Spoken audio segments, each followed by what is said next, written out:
Hey guys, so today I want to show off this cool package that I got yesterday. I'm really excited about this one.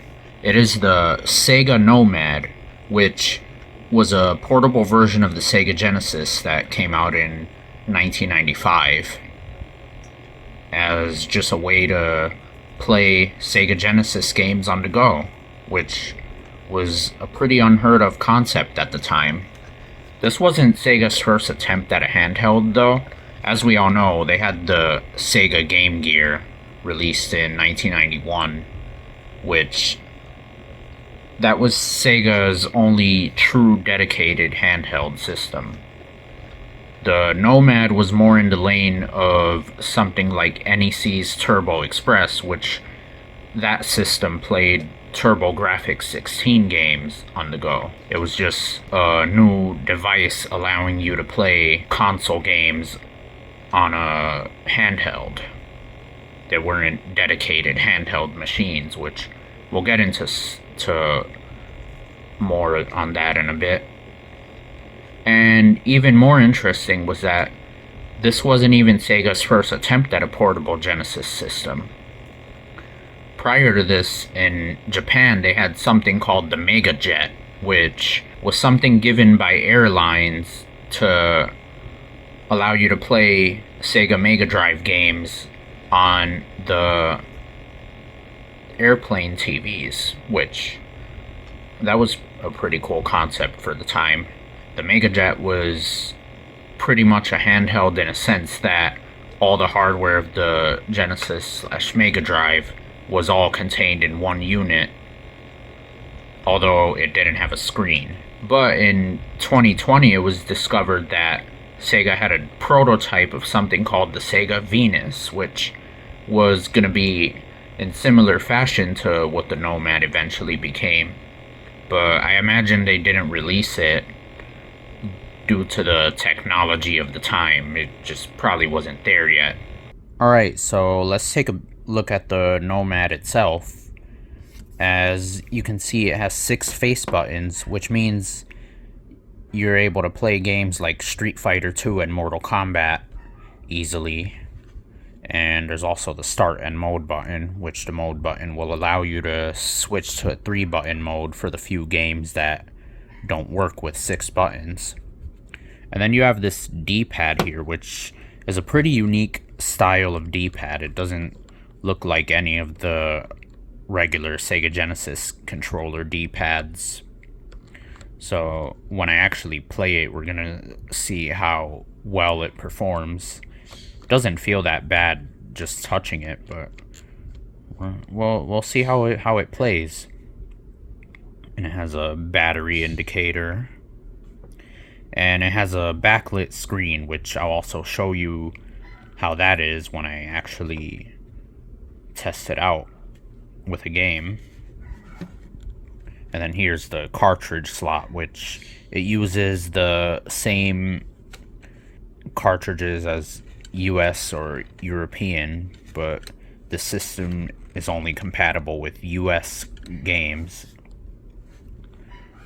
And then you have the power switch and the AC adapter input, which just uses the same AC adapter as the Model 2 Genesis.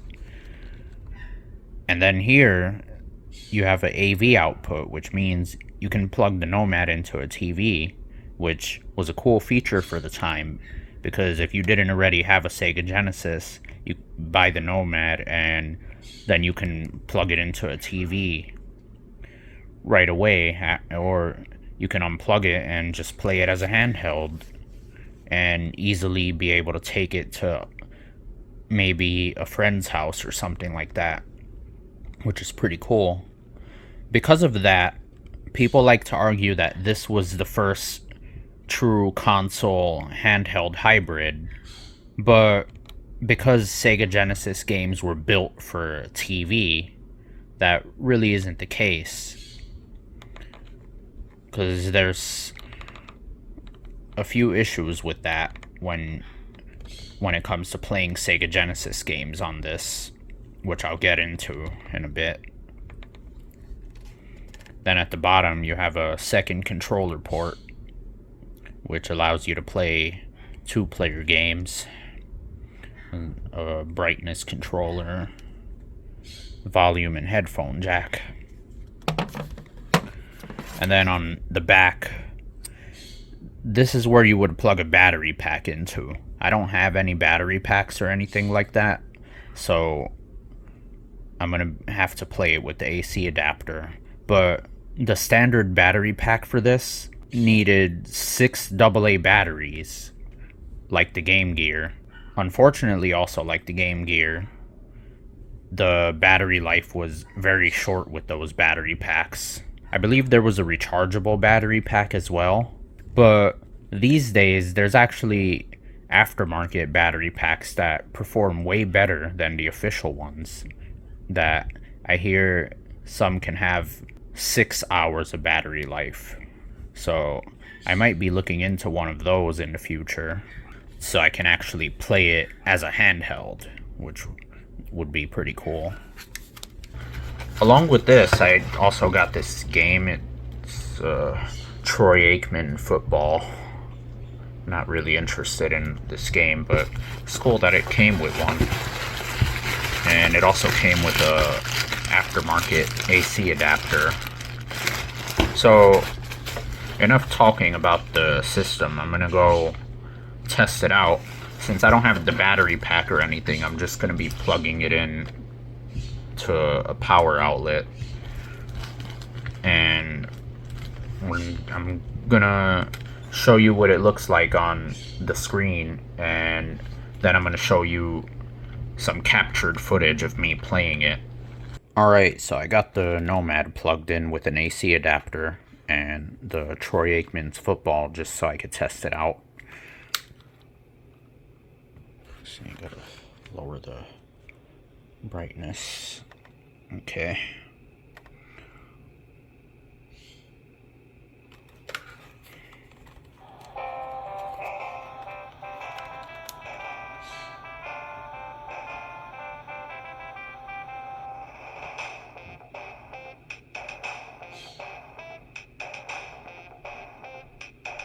Alright, so now I'm going to test it with a much better game. I have 6-pack in here, which is 6 great games in one.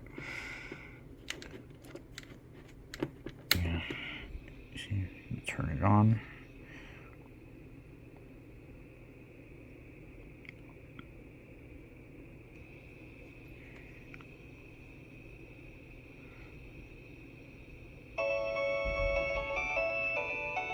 Adjusting the contrast, the brightness.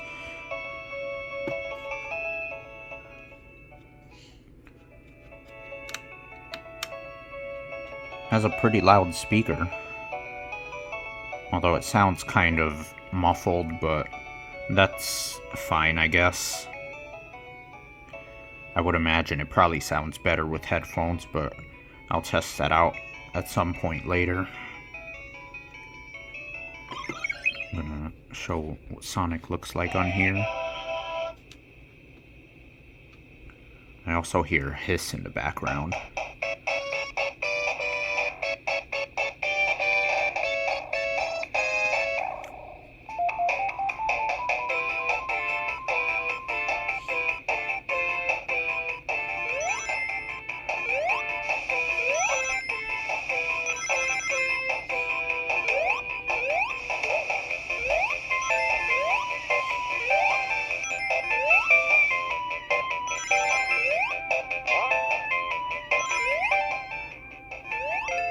Lower it a bit.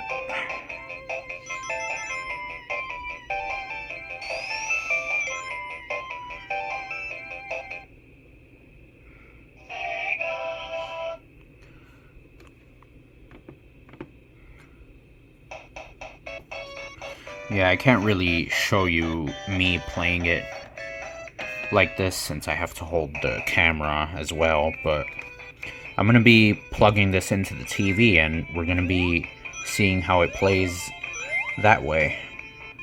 Alright, so hold on a sec. Alright, so now I have the AV cable plugged in. We're going to be checking it out on the TV real quick. But first, I'm going to just see what it's like if I plug it to the TV, and I'm gonna see if you can still see the Nomad on the screen. Yep, you still can.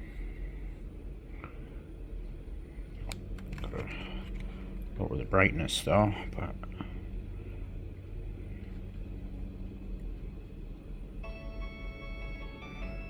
yeah, see?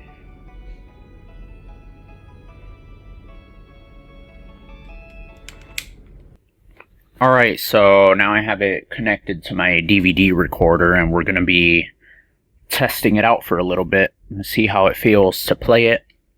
Alright. And I'm also going to compare the output of it to a Sega Genesis Model 1, which mine is the high definition graphics version.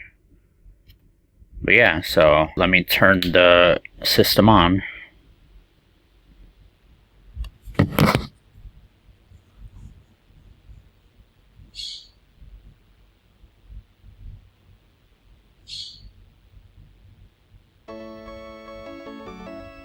Let me lower the Nomad because you can still hear it while it's on the TV.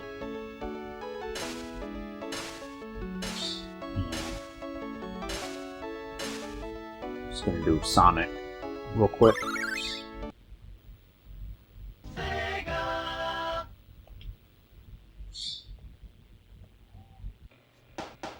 While the Nomad was a unique and interesting concept on paper, and with how popular the Sega Genesis was, you would think that it would be a great thing to be able to play all those Sega Genesis games on the go, but unfortunately it wasn't a success.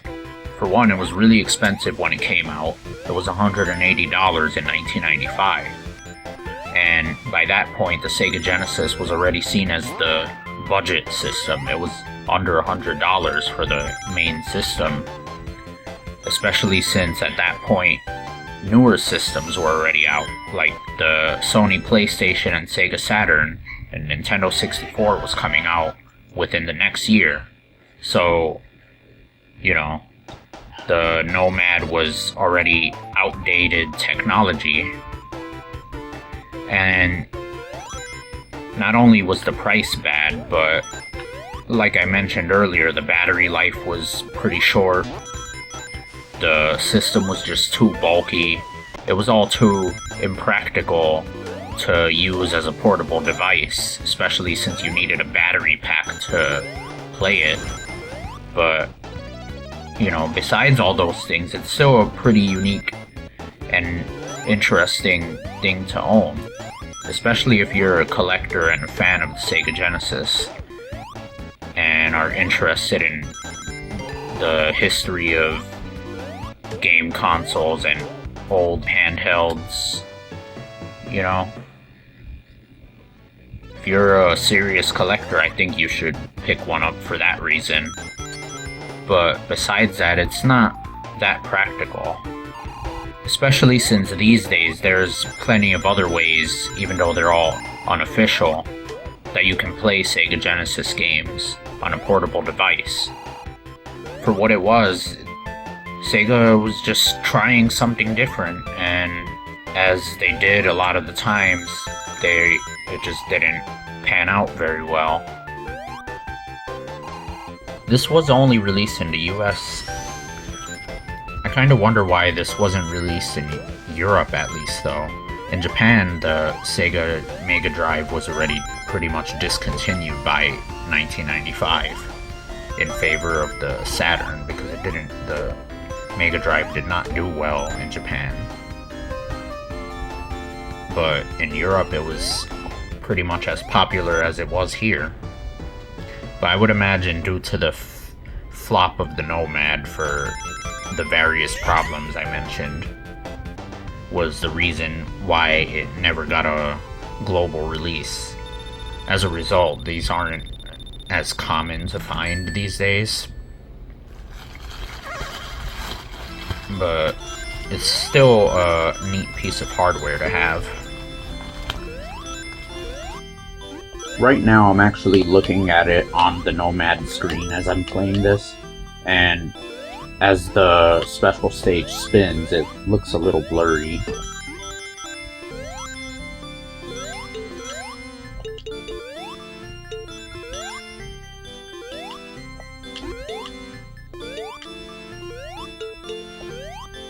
Which, that was one of the problems I heard about the Nomad screen, that it's kind of blurry.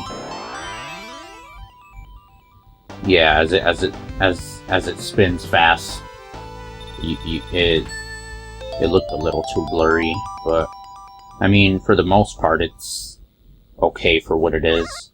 But there's actually some screen mods that you can do to make it look far better and more comparable to handheld devices of today. But I don't plan on doing any of those mods anytime soon, because I kind of want to keep this as official as possible.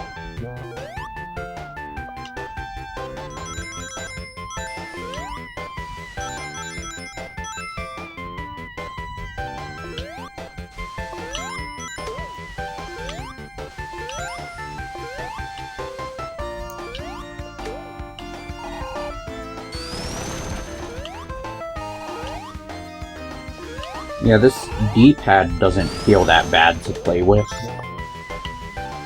but I still prefer the regular controller's D-pads.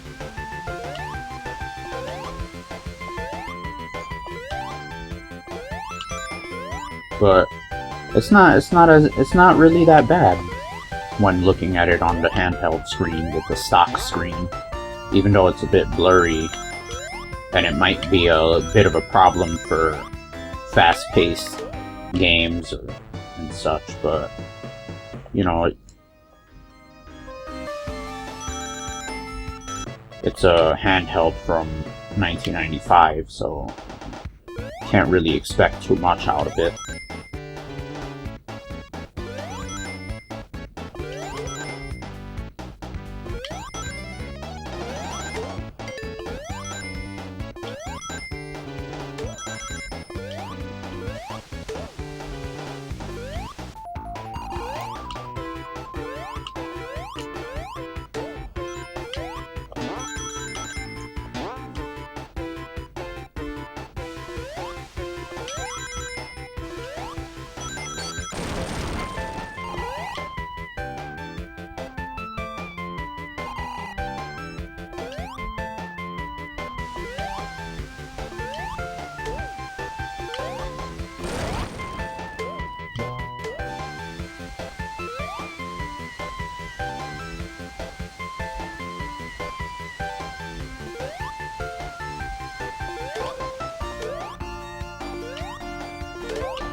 Alright, so I'm just gonna do this special stage, and then I think I'm gonna end the gameplay segment.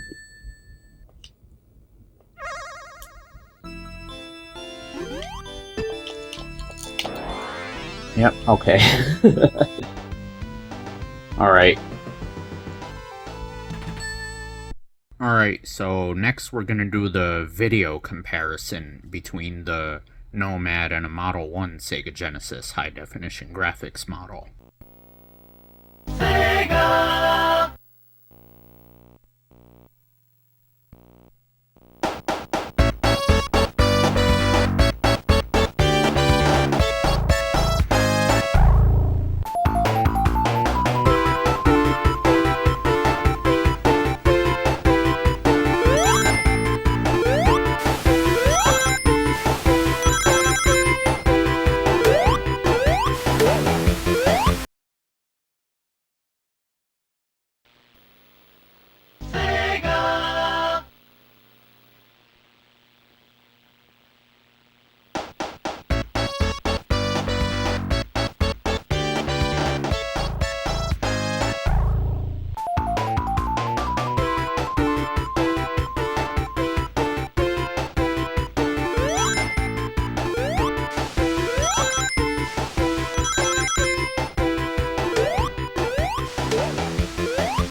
As you can see, the Nomad has noticeably lower video and audio quality.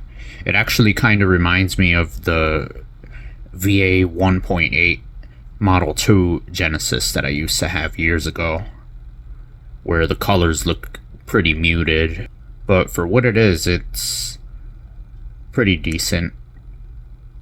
Either way, I'm really excited to finally have a Sega Nomad, as I've always wanted one since I was younger. I remember when I first heard about them in a gaming magazine. I think it was EGM back in the day, Electronic Gaming Monthly. I seen a thing about the Nomad there, and